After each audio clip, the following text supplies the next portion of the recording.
નવું વર્ષ શરૂ થઈ ગયું છે, સાથે જ નવા અંગ્રેજી મહિના પ્રમાણે જો કોઈ પહેલો તહેવાર આવતો હોય તો એ ઉત્તરાયણ છે, જેની સૌ કોઈ આતુરતાપૂર્વક રાહ જોતા હોય છે, કેમ કે આપણે એવું માનીએ છીએ કે કમૂરતા પૂરા થયા એટલે કે ઉત્તરાયણ પછી કમૂરતા પૂરા થાય છે। જાણે અજાણે એ જ ઉત્તરાયણ કે ખીહર પર પતંગ ઉડાડવા જઈએ ત્યારે સૌથી વધુ આપણે આપણી પતંગ ના કપાઈ જાય એનું ધ્યાન રાખીએ છીએ કે પછી કોઈ પક્ષીનું ગળું ન કપાઈ જાય એનું। એકવાર વિચાર કરજો ધ્યાનથી કે શેના વિશે આપણે બધું વિચારીએ છીએ। આપણને જો 5, 10 કે 25 રૂપિયાની પતંગ એટલી વહાલી છે તો પછી પક્ષીઓ કેમ નહીં કે જેના મા બાપ ઘર પરિવાર બધું જ છે, જેનામાં જીવ છે અને જેને જીવવું છે તેને આપણે કેવી રીતે મારી શકીએ માત્ર આપણા સ્વાર્થ માટે? પણ ના, આ વખતે ઘણા બધા જીવોને બચાવવા માટે પોલીસે ખાસ ચેકિંગ હાથ ધર્યું છે, જેના વિશે તમને વાત કરવી છે। નમસ્કાર, આપની સાથે હું છાયા। આજે વાત વિગતવારમાં વાતની શરૂઆત રાજકોટથી કરવી છે, જ્યાં 31 ડિસેમ્બર હોય કે પછી ઉત્તરાયણ નજીક આવતી હોય ત્યારે રાજકોટમાં કોઈ પણ તહેવાર આવે એટલે રાજકોટ પોલીસ એક્શન મોડમાં જોવા મળી આવે છે। આવનારા દિવસોમાં મકર સંક્રાંતિનો તહેવાર નજીક આવી રહ્યો છે। ગુજરાતની જનતા પતંગ ઉડાડવાની ખૂબ શોખીન છે ને અમદાવાદમાં તો 2 દિવસ આ ઉત્સવ મનાવવામાં આવે છે, ઉત્તરાયણ અને વાસી ઉત્તરાયણ। તમે એક દિવસ ઉત્તરાયણ મનાવો, 2 દિવસ ઉત્તરાયણ મનાવો કે પછી આખું અઠવાડિયું મનાવો, એનાથી પોલીસને કોઈ જ વાંધો નથી। તમે અગાસી પર ગરબા રમો, ચીકી ખાઓ, જીંજરા ખાઓ, શેરડી ખાઓ કે ફાનસ લગાવો, પણ બસ પોતાની પતંગ ના કપાય એ માટે ચાઇનીઝ દોરાનો ઉપયોગ ના કરો। પક્ષીઓ અને માણસ માટે હાનિકારક એવી ચાઇનીઝ દોરી ઉપર સરકાર દ્વારા પ્રતિબંધ મૂકવામાં આવ્યો છે। સરકાર દ્વારા જાહેરનામું બહાર પાડવામાં આવ્યું છે। લોકો અને પક્ષીઓ માટે હાનિકારક એવી ચાઇનીઝ દોરી વહેંચતા કોઈ પકડાય તો તેના ઉપર કાયદેસરની કાર્યવાહી કરવામાં આવશે। ત્યારે મકર સંક્રાંતિ આવતા જ રાજકોટની સદર બજાર જે દોરી અને પતંગ માટે રાજકોટની પ્રખ્યાત બજાર છે, ત્યારે રાજકોટ પ્રનગર પોલીસ અને એસીપી ભાર્ગવ પંડ્યા સાહેબ તેમજ પ્રનગર પીઆઈ ગુંડલિયા સાહેબ દ્વારા રાજકોટની સદર બજારમાં ચાઇનીઝ દોરીનું જાહેરનામું ભંગ કરી વહેંચાણ કરતા કેસો શોધી કાઢવા સઘન ચેકિંગ હાથ ધરવામાં આવ્યું હતું। રાજકોટની સદર બજારમાં દરેક દુકાનમાં જઈને પોલીસ દ્વારા ચેકિંગ કરવામાં આવતું હતું કે કોઈ વેપારી જાહેરનામાનો ભંગ કરીને ચાઇનીઝ દોરી વહેંચે છે કે કેમ। આવનારા દિવસોમાં પણ રાજકોટના બધા જ સ્ટોલો અને વિસ્તારોમાં પોલીસ દ્વારા આ જ રીતે ડ્રાઈવ ચાલુ રાખવામાં આવશે। જો કોઈ ચાઇનીઝ દોરી વહેંચતા પકડાશે તો કાયદેસરની કાર્યવાહી કરવામાં આવશે તેવું જણાવવામાં આવ્યું હતું।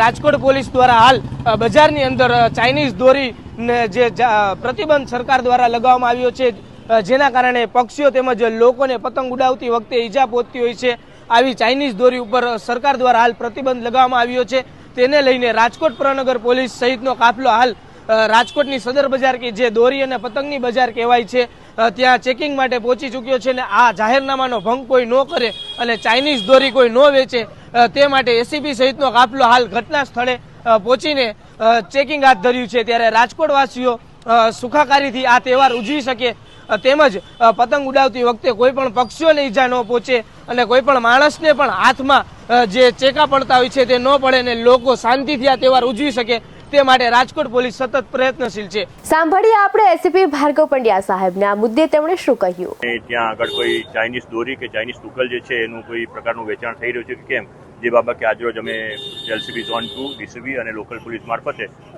સરપ્રાઇઝ ચેકિંગ હાથ ધરેલ છે। સદર માર્કેટમાં આવેલા વેચાણ કરનારા જે વિક્રેતાઓ છે ત્યાં આગળ અમે પર્સનલ ચેક કરી રહ્યા છે અને જ્યાં કોઈ આગળ ચાઇનીઝ દોરી કે ચાઇનીઝ ટુકલ મળી આવશે એના વિરુદ્ધમાં અમે કાયદેસરની કાર્યવાહી હાથ ધરનાર છે। આ અગાઉ આ જે વેચારી વિક્રેતાઓ છે તેની અમે મિટિંગ પણ લીધેલ હતી અને તેઓ તમામને અમે સમજ પણ કરેલ હતી કે ભાઈ ચાઇનીઝ દોરી કે ચાઇનીઝ ટુકલ જે છે એ રાખવું કે પ્રતિબંધિત રીતે વેચવું એ ગેરકાયદેસરનું છે અને જે લોકો આ કાર્યવાહી કરશે તે વિરુદ્ધમાં અમે કાયદેસરની કાર્યવાહી હાથ ધરનાર છે। થોડા સમય પહેલા ગુજરાતનો પ્રથમ કેસ પર પ્રનગરે કરેલો હતો। હા, આ બાબતે અમારે આમ તો ડેલી ચેકિંગ ચાલુ હોય છે, પણ આજે અમે એક મેગા ડ્રાઈવ જેવું આયોજન કરેલું છે અને રાજકોટ શહેરમાં જુદા જુદા વિસ્તારો કે જ્યાં આગળ આ પ્રકારના પતંગ અને દોરા વિક્રેતાઓ જે છે ત્યાં આગળ અમે ચેકિંગ હાથ ધરેલું છે। એ પ્રકારે જે હબ કહી શકાય એવું સદર માર્કેટ જે છે ત્યાં અત્યારે અમારું ચેકિંગ ચાલી રહેલું છે। ઘાતક દોરી છે, વેપારીઓને શું સંદેશ? વેલ, ચાઇનીઝ દોરી જે છે ખરેખર મનુષ્ય માટે અને પ્રાણીઓ માટે ઘાતક છે અને પક્ષીઓ માટે ઘાતક છે, એટલે આવી પ્રતિબંધિત દોરીઓ જે છે એનું વેચાણ ન કરવું જોઈએ અને જે ભારતીય જે પરંપરા મુજબ જે આપણી ઉત્તરાયણની જે પ્રથા છે એ મુજબ જે માંજો જે છે આપણો દેશી માંજો એનાથી લોકો વેચાણ કરી અને કાર્યવાહી કરી શકે। એક બાજુ પક્ષીઓને બચાવવા માટે ચેકિંગ હાથ ધરવામાં આવી રહ્યું છે, ત્યારે બીજી બાજુ રાજકોટની સમીપ એવા પડધરી ગામે પશુની બલિ ચડાવવામાં આવી રહી હતી. એક બાજુ જ્યારે વિજ્ઞાન ક્ષેત્રે આપણે હરણફાળ ભરી છે અને ભૂલથી પણ ઉત્તરાયણના દિવસે પક્ષીઓનો જીવ ન જાય કે પક્ષીઓ ઘાયલ ન થાય એ માટે પોલીસ દ્વારા ચેકિંગ હાથ ધરવામાં આવી રહ્યું છે. પણ અહીંયા તો અંધશ્રદ્ધાના નામે પડધરી ગામે લક્ષ્મીબેન નામના બેનનો પગ ભાંગી ગયો હતો અને તેમને સપનામાં તેમના સુરાપુરા આવે છે અને વિધિ કરવાનું કહે છે એવું પરિવાર રટણ કરી રહ્યું છે. તે એવું માની રહ્યા છે કે એના જ નામે બકરાની બલિ ચડાવવામાં આવી રહી હતી. આ પરિવાર મૂળ કચ્છનો છે, ત્યારે વિજ્ઞાન જાથા દ્વારા પશુ બલિ પર દરોડા પાડવામાં આવ્યા, પરંતુ એ દરોડા બીજા કશું કામ ન લાગ્યા, કેમ કે પહેલેથી જ બલિ તો ચડાવી દેવામાં આવી હતી. એક પ્રાણીનો જીવ લેવાઈ ગયો હતો. ખબર નહીં હજુ આવા કેટલાક આજના જમાનામાં પણ 21મી સદીમાં પણ કેટલા એવા કિસ્સાઓ સામે આવતા રહેશે જેમાં ભગવાનના નામ પર અંધશ્રદ્ધાને લીધે બલિ ચડતી રહેશે. ના સાહેબ, બીજી તો બલિ નથી ચાવતા, પણ અમે રાખા બાપાની માનતા કરી છે. એક જીનકુ હતું એ ના નહીં કઈ, પણ અમે આ રાખા બાપા રહ્યા ને એની માનતા કરી. અમને દુખવણું ઘરમાં થયું હતું, તો ઈ અમને વાંઠ ભુજ હોણે આવ્યા ને એમ કહી ગયા આવીને કે મારી માનતા છે તમે દઈ જાઓ, તમારા ઘરમાં સુખ શાંતિ હવે હંધે કરી દઉં કે. એટલે અમે અહીંયા ભુજ થી અહીંયા માનતા દેવા આવ્યા. કાલે આવતા અમે ભુજ હતા, હજી તો હાલતા નતા ત્યાં. અત્યારના સમયમાં ઘણા લોકો આ વસ્તુમાં માનતા નથી. આપ માનો છો કે આ વસ્તુ સાચી છે? માનતા નથી સાહેબ, હવે અમને ખબર નથી પડતી, પણ હવે આ તો ઓશિતાન નું માતાજી અમને રાખો બાપો સપને આવ્યા તો અમારે કરવું પડે, તો એના હિસાબે અમે કર્યું છે. અમને કોઈ જાતની ખબર નથી સાહેબ. અને મારે એક દીકરો છે ને એનો બાપ છે, બે જ છે, કરતા હતા લઈ ગયા સાહેબ. હવે મારે શું કરવું કયો? તમે કયો એમ કરી કયો તો હું રાખા બાપાનું પિતરાનું નાખી દઉં, કયો તો હું નાખી દઉં, ગમે એમ કરું. હવે મારે અહીં કોઈ કરવા નંબર કોણ કરે સાહેબ? બે જણા હતા તમે લઈ ગયા સાહેબ. હવે મારે અહીં કોઈ છે ને હું શું કરી આપું કયો? મારો તો પગ ભાંગી ગયો છે એટલે મેં માનતા કરી હતી. એ પગ ભાંગી ગયો એટલે મેં માનતા કરી. હવે તમે અટાણે સોરી મૂકો તો સાહેબ અમે તમે કયો એમ કરી નાખશું, બીજું શું કરવું. રાજકોટ જિલ્લાના પડધરી ગામની અંદર વિવેકાનંદ વિસ્તારની અંદર માનતાના નામે 2 પશુની પશુ બલિ ચડાવી દીધી છે. જીવ સામે જીવ દેવાની પ્રથાને કારણે આ પરિવારે માનતા રાખી છે, જેમાં ભાઈલાલભાઈ સોલંકી નામના જે ભુવા છે તે 30 વર્ષની અંદર બીજા પાસે માનતા કરાવતા હતા અને ખાસ કરીને પશુ બલિનો આગ્રહ કરતા હતા. અત્યાર સુધીમાં માહિતીના આધારે 700 થી વધુ પશુ બલિ આ ભુવાએ કરી છે. બીજા એમના ભાઈ બીજા છે, બીજા 3 જણાને અત્યારે અટકાયત કરી છે પોલીસે અને FIR ની કાર્યવાહી ચાલુ છે. અને કોઈ પણ માનતા નામે પશુ બલિ કે પક્ષીની હત્યા કરવી તે કાનૂની અપરાધ છે અને કાનૂની ગુનો બને છે. અત્યારે વિજ્ઞાન જાતા ફરિયાદી બની અને ફરિયાદની કાર્યવાહી ચાલુ કરી છે. ભુવા દ્વારા અત્યાર સુધીમાં કેટલા પશુની બલિ? અત્યારે એને આ ભુવો છે ભાઈલાલભાઈ છે અને તે ધૂણે છે ખૂબ અને જાહેર મંચની અંદર પોતે પ્રદર્શન કરે છે અને 700 થી વધુ પશુ બલિ ચડાવી છે. ગુજરાતમાં હજુ પણ એવા ઘણા છેવાડાના ગામડાઓ છે ત્યાં આ પ્રકારની ઘટના બનતી હોય છે, આપ શું કહેશો? ખાસ કરીને ગુજરાતની અંદર હવે 2-3 જ્ઞાતિઓની અંદર આ કુપ્રથા છે, પશુ બલિની પ્રવર્તે છે અને આપણે 21મી સદીમાં છે અને કાયદા પર પ્રતિબંધ છે, છતાં પણ એમ કે ધાર્મિક જગ્યાઓ ઉપર ને એની આડમાં પશુને પણ ધૂણાવવાની કોશિશ કરી અને એની હત્યા કરાવીને એનો પ્રસાદ સામૂહિક રીતે લોકો લેતા હોય છે. તો આ કુપ્રથા હોય હવે બંધ થવી જોઈએ અને વિજ્ઞાન જાથાનું અભિયાન છે, કોઈ પણ જગ્યાએ પશુ બલિ થતી હોય તે પોલીસ અને સરકારી તંત્રની મદદથી બંધ કરાવે છે. ક્યારેક માણસ ખુદની બલિ ચડાવી બેસે છે, એવા કિસ્સા પણ આપણી સામે આવ્યા છે. થોડા સમય પહેલાનો જ એક કિસ્સો હતો જેમાં પતિ પત્ની બંનેએ પોતાની બલિ ચડાવી હતી અને પશુ બલિ ચડાવવાની તો અનેક કિસ્સાઓ સામે આવતા હોય છે. 21મી સદીમાં પણ માણસ હજુ ક્યાંક તો તાંત્રિક ભુવાઓ ઉપર વિશ્વાસ કરે છે, જેના પરિણામે પોતાના સ્વજનોને જીવ ગુમાવે છે, અન્યથા અન્ય નિર્દોષ પ્રાણીઓનો જીવ લઈ નાખે છે. કઈ હદ સુધીની નિર્દયતા ગણાવી શકાય કે માણસને પોતાનો જીવ આપી દેતા પણ અંધશ્રદ્ધાને લીધે જીવ હાલે છે અને બીજાનો જીવ લઈ લેતા પણ જીવ હાલે છે. થોડા મહિના પહેલા સગા બાપે પોતાની દીકરીને કોથળામાં ભરી અને એમનો જીવ લીધો હતો અંધશ્રદ્ધાના નામ પર. લોકોને એટલો જલ્દી બીજા ભુવા કે તાંત્રિક પર વિશ્વાસ કેમ આવી જાય છે, જ્યારે પોતે પણ અવારનવાર આવા સમાચારો જોયા હોય, સાંભળ્યા હોય, છતાં પણ ભગવાનને ખુશ કરવાના ઘણા રસ્તાઓ છે અને હોઈ શકે પણ કોઈનો જીવ લઈને તમે ભગવાનને ખુશ કેમ રાખી શકવાના? છતાં અમુક અંશ એવો રહેવાનો જ છે કે જે ક્યારેય નથી સમજવાનો. ત્યારબાદ મારે વાત કરવી છે દીવ ઉપર, કેમ કે દીવનું નામ યાદ આવે એટલે કે કોઈ દીવ ગયું છે કે જવાનું છે એવું પણ જો સાંભળવા મળે એટલે લોકો એવું માની બેસે છે કે પીવા ગયા હશે. મારે માત્ર અત્યારે એટલું બોલવું કે પીવા ગયા હશે એના પરથી તમને સૌને ખબર પડી ગઈ હશે અને મને વિશ્વાસ છે કે શું પીવા ગયા હશે એ તમે અંદાજો મારી લેશો. પણ ત્યાં જઈને કે પછી દીવની વાત સમયે પીવાવાળા મુદ્દાને જો સાઈડ પર મૂકી દઈએ તો ખબર પડે કે કેટલી સુંદર જગ્યાઓ છે દીવમાં. કેન્દ્ર શાસિત પ્રદેશ દાદરા અને નગર હવેલી અને દમણ દીવના માનનીય પ્રશાસક પ્રફુલ્લ પટેલના નેતૃત્વ હેઠળ દીવમાં બીચ ગેમ્સ 2024નો પ્રારંભ થયો છે. Blue certified beach Ghoghla Diu ખાતે આ કાર્યક્રમનું આયોજન કરવામાં આવ્યું હતું, જેમાં કેન્દ્રીય મંત્રી અનુરાગ ઠાકુર મુખ્ય અતિથિ તરીકે હાજર રહ્યા હતા. આ પ્રસંગે દિલ્હી અને લદ્દાખના માનનીય લેફ્ટનન્ટ ગવર્નર અને દમણ દીવના સાંસદ લાલુ પટેલ પણ ઉપસ્થિત રહ્યા હતા. કાર્યક્રમની શરૂઆત જાણીતા ગાયિકા ઈશાની દવેના પરફોર્મન્સથી થઈ હતી. ઘેરદાર ઘૂમતા રૂપ રૂમ ઝૂમતા હૈયાને ચોરે આજ ગોરી તમે મન ડાલીધા મોહીરાજ અરે ઘેરદાર ઘૂમતા રૂપ રૂમ ઝૂમતા હૈયાને ચોરે આજ દીવ તમે મન ડાલીધા મોહીરાજ. નમસ્તે, હું છું ઈશાની દવે અને હું ખૂબ ખુશ છું કારણ કે મેં આજે જ પરફોર્મ કર્યું છે દીવ બીચ ગેમ્સ 2024માં અને મને ખૂબ જ મજા આવી.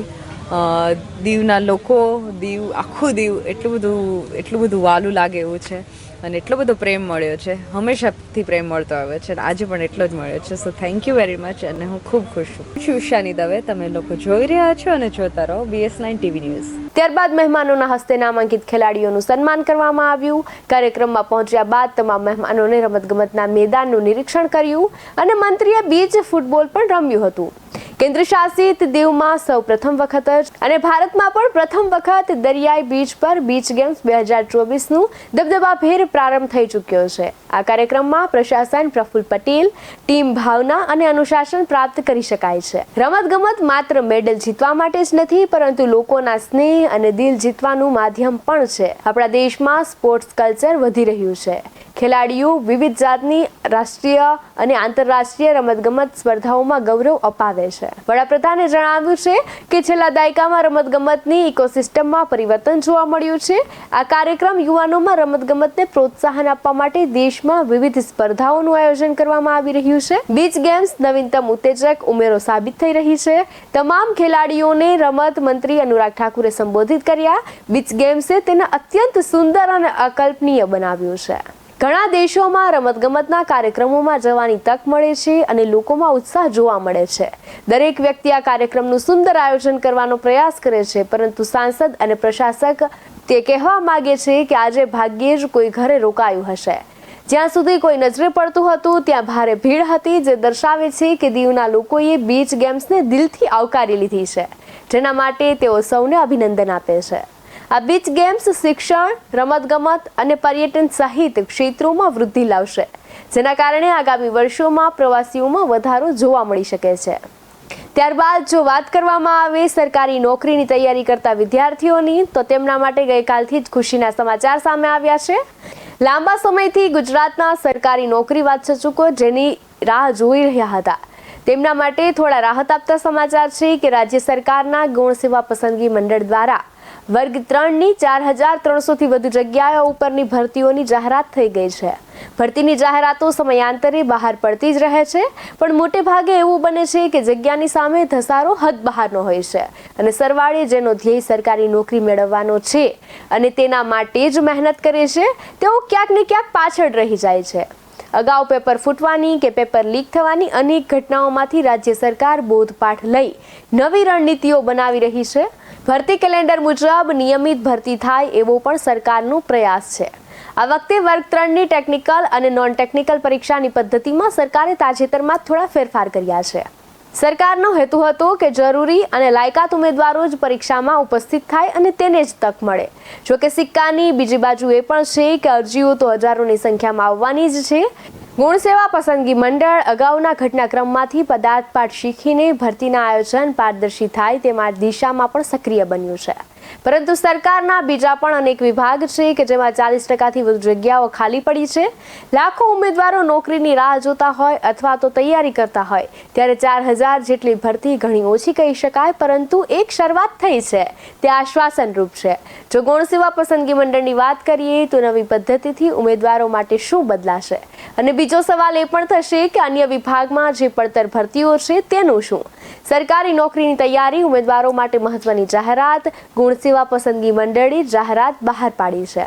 વર્ગ 3ની 4304 જગ્યાઓ માટેની ભરતી પડી છે. વિવિધ પોસ્ટ માટેની ભરતી બહાર પડી છે, જેમાં સરકારમાં હજારો જગ્યાઓ પડતર છે. નિયમિત ભરતીની પ્રક્રિયા ચાલુ રહેશે કે કેમ તે એક મહત્વનો સવાલ છે. અન્ય વિભાગોની ભરતી ક્યારે તે પણ મહત્વનો સવાલ છે.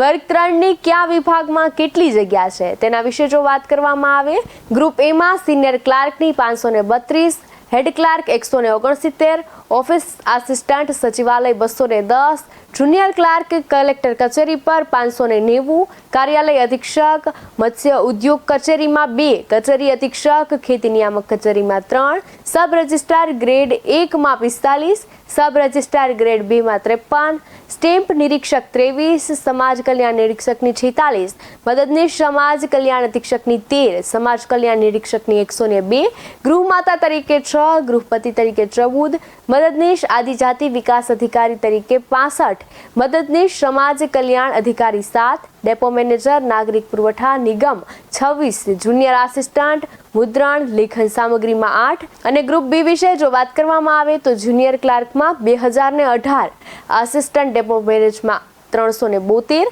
માટે ઘણા બધા વિદ્યાર્થીઓ એવા છે કે જે હવે નોકરી મેળવી શકશે. આશા છે કે પેપર નહીં ફૂટે અને વિદ્યાર્થીઓની મહેનત જે છે તે સફળ થશે. ત્યારે બસ હાલ માટે આટલું જ. વધુ વાત સાથે મળતા રહીશું BS9 TV ન્યૂઝ પર. નમસ્કાર.